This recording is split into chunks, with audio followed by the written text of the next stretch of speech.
شمشیر بے نیام part number 14 اپنا Islamic studio. ناظرین، شیخین کی پہاڑی سے لے کر جبل بن عبید تک یہ خندق کھودنی تھی۔ زمین نرم بھی تھی اور سنگ لاخ بھی تھی، اور یہ نہایت تیزی سے مکمل کرنی تھی کیونکہ دشمن سر پر آن بیٹھا تھا۔ قریش کا لشکر اس عجیب و غریب طریقہ دفاع سے بے خبر احد کی پہاڑی کی دوسری طرف خیمہ زن تھا۔ ناظرین، اب چلتے ہیں خالد بن ولید کی جانب۔ اس کے پیچھے یہودیوں کا ہاتھ تھا۔ چلتے چلتے خالد کو اپنی آواز سنائی دینے لگی۔ اہل قریش تو ٹھنڈے پڑ گئے تھے، ان پر مسلمانوں کی دھاک بیٹھ گئی تھی۔ گھوڑا اپنی مرضی کی چال چلا جا رہا تھا۔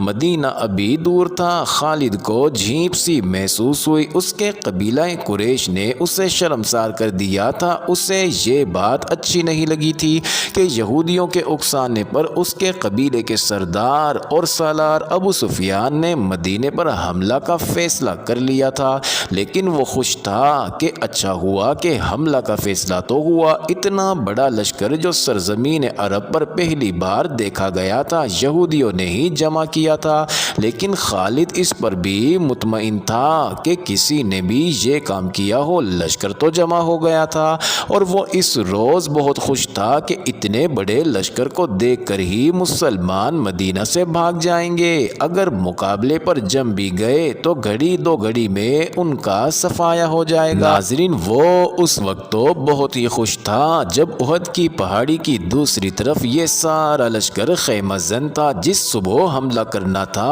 اس رات اس پر ایسی ہیجانی کیفیت طاری تھی کہ وہ اچھی طرح سو بھی نہ سکا۔ اسے ہر طرف مسلمانوں کی لاشیں بکھری ہوئی نظر آ رہی تھی۔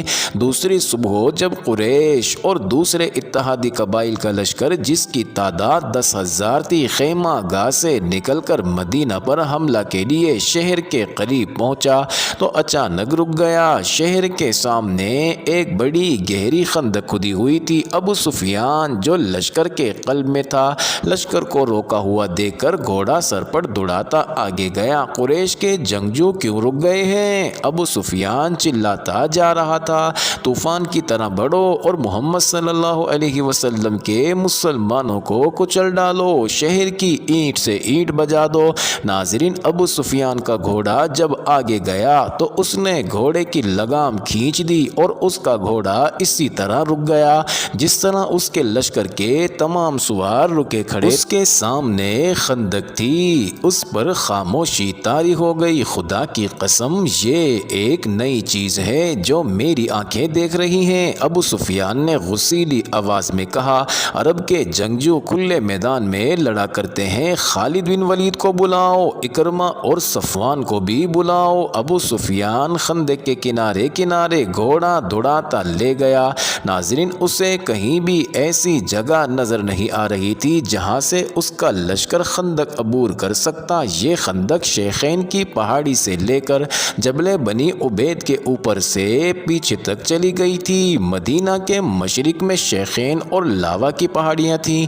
یہ مدینہ کا قدرتی دفاع تھا۔ ناظرین، ابو سفیان دور تک چلا گیا۔ اس نے دیکھا کہ خندق کے پار مسلمان اس انداز سے گھوم پھر رہے ہیں جیسے پہرا دے رہے ہوں۔ اس نے گھوڑا پیچھے موڑا اور اپنے لشکر کی طرف چل پڑا۔ ناظرین، 3 گھوڑے اس کی طرف سرپٹ دوڑے آ رہے تھے جو اس کے قریب آ کر رک گئے۔ وہ خالد، اکرمہ اور صفوان کے گھوڑے تھے۔ کیا تم دیکھ نہیں رہے کہ مسلمان کتنے بزدل ہیں؟ ابو سفیان نے ان تینوں سے کہا۔ کیا تم کبھی اپنے راستے میں رکاوٹ کھڑی کر کے یا رکاوٹ کھود کر اپنے دشمن سے لڑے ہو؟ ناظرین، خالد پر خاموشی طاری ہو گئی تھی۔ آج مدینہ کی طرف جاتے ہوئے سب یاد آ رہا تھا کہ وہ اس خیال سے چپ نہیں ہو گیا تھا کہ ابو سفیان نے مسلمانوں کو بزدل جو کہا تھا، بلکہ خاموش رہ کر وہ اس سوچ میں کھو گیا تھا کہ یہ خندق بزدلی کی نہیں، دانش مندی کی علامت تھی۔ جس کسی نے شہر کے دفاع کے لیے یہ طریقہ سوچا تھا وہ کوئی معمولی عقل والا انسان نہیں تھا۔ اس سے پہلے بھی اس نے محسوس کیا تھا کہ مسلمان لڑنے میں اپنے جسم کی طاقت پر ہی بھروسہ نہیں کرتے، وہ عقل سے بھی کام لیتے ہیں۔ ناظرین، خالد کا دماغ ایسی ہی جنگی چالیں سوچتا رہتا تھا۔ مسلمانوں نے بدر کے میدان میں نہایت تھوڑی تعداد میں ہوتے ہوئے قریش کو بہت بری شکست دی تھی۔ ناظرین، خالد نے اکیلے بیٹھ کر اس لڑائی کا جائزہ لیا تھا۔ مسلمانوں کی اس فتح میں اسے مسلمانوں کی عسکری دانشمندی نظر آئی تھی۔ کوئی اور بات بھی تھی، خالد اسے خیال آیا، کوئی اور بات بھی تھی، کچھ بھی تھا۔ خالد نے اپنے آپ کو جواب دیا، جو کچھ بھی تھا میں یہ نہیں مانوں گا کہ یہ محمد صلی اللہ علیہ وسلم کے جادو کا اثر تھا یا اس کے ہاتھ میں کوئی جادو۔ ہماری عقل جس عمل اور جس مظاہرے کو سمجھ نہیں سکتی اسے ہم جادو کہہ دیتے ہیں۔ اہل قریش میں ایسا کوئی دانشمند نہیں جو مسلمانوں جیسے جذبے سے اہل قریش کو سرشار کر دے اور ایسی جنگی چالیں سوچے جو مسلمانوں کو ایک ہی بار کچل ڈالے۔ خدا کی قسم، ہم اس لیے واپس نہیں چلے جائیں گے کہ مسلمانوں نے ہمارے راستے میں خندق کھود رکھی ہے۔ ابو سفیان خالد، اکرمہ اور صفوان سے کہہ رہا تھا۔ پھر اس نے ان سے پوچھا، کیا خندق عبور کرنے کا کوئی طریقہ تم سوچ سکتے ہو؟ خالد کوئی طریقہ سوچنے لگا، لیکن اسے خیال آیا کہ اگر ان کے لشکر نے خندق عبور کر بھی لی تو مسلمانوں کو شکست دینا آسان نہ ہوگا، خواہ وہ کتنی ہی تھوڑی تعداد میں کیوں نہ ہو۔ جن انسانوں نے تھوڑے سے وقت میں زمین اور چٹانوں کا سینہ چیر ڈالا ہے، ان انسانوں کو بڑے سے بڑا لشکر بھی ذرا مشکل سے ہی شکست دے سکے گا۔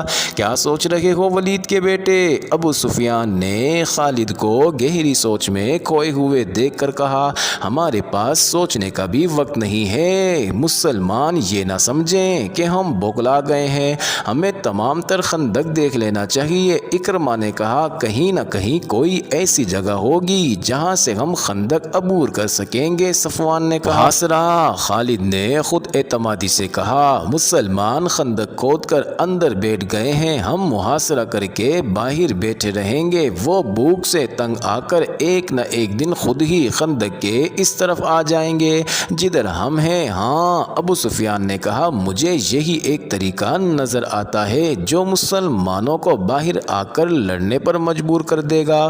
ابو سفیان اپنے ان تینوں نائب سالاروں کے ساتھ خندق کے ساتھ ساتھ تمام تر خندق کو دیکھنے کے لیے جبل بنی عبید کی طرف چل پڑا۔ ناظرین، صلاح کی پہاڑی مدینہ اور جبل بنی عبید کے درمیان واقع تھی۔ مسلمان اس کے سامنے مورچہ بند تھے۔ ابو سفیان نے مسلمانوں کی تعداد دیکھی تو اس کے ہونٹوں پر طنزیہ مسکراہٹ آ گئی۔ وہ ذرا آگے بڑھا تو ایک گھوڑا جو بڑا تیز دوڑا آ رہا تھا اس کے پہلو میں آن رکا۔ سوار کو ابو سفیان بڑی اچھی طرح پہچانتا تھا۔ وہ ایک یہودی تھا جو تاجروں کے بہروپ میں مدینہ کے اندر گیا تھا۔ وہ مدینہ سے شیخین کے سلسلہ کوہ میں سے ہوتا ہوا قریش کے لشکر میں پہنچا تھا۔ اندر سے کوئی ایسی خبر لائے ہو جو ہمارے کام آ سکے؟ ابو سفیان نے پوچھا اور کہا، ہمارے ساتھ ساتھ چلو اور اتنا اونچا بولتے چلو کہ میرے یہ تینوں نائب بھی سن سکے۔ مسلمانوں نے شہر کے دفاع اور آبادی کے تحفظ کے جو انتظامات کر رکھے ہیں وہ اس طرح ہیں۔ یہودی نے کہا، یہ تو تم کو معلوم ہوگا کہ مدینہ چھوٹے چھوٹے قلعوں اور ایک دوسرے کے ساتھ ملی ہوئی بستیوں کا شہر ہے۔ مسلمانوں نے شہر کی عورتوں، بچوں اور ضعیفوں کو پیچھے کی طرف والے قلعے میں بھیج دیا ہے خندق پر نظر رکھنے کے لیے۔ مسلمانوں نے گشتی پہرے کا جو انتظام کیا ہے اس میں 200-250 افراد شامل ہیں۔ یہ افراد تلواروں کے علاوہ پھینکنے والی برچیوں اور تیر کمانوں سے مسلح ہیں۔ انہوں نے علاقے تقسیم کر رکھے ہیں جس میں وہ سارا دن اور پوری رات گشت کرتے ہیں۔ جہاں کہیں سے بھی تم خندق عبور کرنے کی کوشش کرو گے وہاں مسلمانوں کی خاصی زیادہ تعداد پہنچ جائے گی اور اس قدر زیادہ تیر اور برچیاں برسائے گی کہ تم لوگ پیچھے کو بھاگ آنے کے سوا کچھ نہیں کر سکو گے۔ یہ بھی ہو سکتا ہے کہ راتوں کو مسلمانوں کے خویش خندق سے باہر آ کر تم پر شب خون مار کر واپس چلے جائیں۔ عبداللہ بن ابی کیا کر رہا ہے؟ ابو سفیان نے پوچھا۔ ایک قریش کے سردار یہودی جاسوس نے کہا، اتنی عمر گزار کر بھی تم انسانوں کو سمجھنے کے قابل نہیں ہو سکے۔ عبداللہ بن ابی اوبئی منافق ہے، مسلمان اسے جماعت منافقین کا سردار کہتے ہیں اور ہم اسے یہودیت کا غدار سمجھتے ہیں۔ اس نے مسلمان ہو کر ہم سے غداری کی تھی، مسلمانوں میں جا کر اس نے تمہارے حق میں انہیں دھوکے دیے۔ اگر احد کی جنگ میں تم جیت جاتے تو وہ تمہارے ساتھ ہوتا، مگر مسلمانوں کا پلہ بھاری دیکھ کر اس نے تم سے بھی اور یہودیوں سے بھی نظریں پھیر لی ہیں۔ تمہیں اس آدمی پر بھروسہ نہیں کرنا چاہیے جو کسی مذہب کا پیروکار اور وفادار نہ ہو۔ اور حیو بن اخطب کہاں ہے؟ ابو سفیان نے پوچھا۔ ناظرین، خالد کو محاصرے کا منظر یاد آنے لگا۔ لشکر کا جو حصہ اس کی زیر کمان تھا اسے اس نے بڑے اچھے طریقے سے محاصرے کی ترتیب میں کر دیا تھا۔ یہ محاصرہ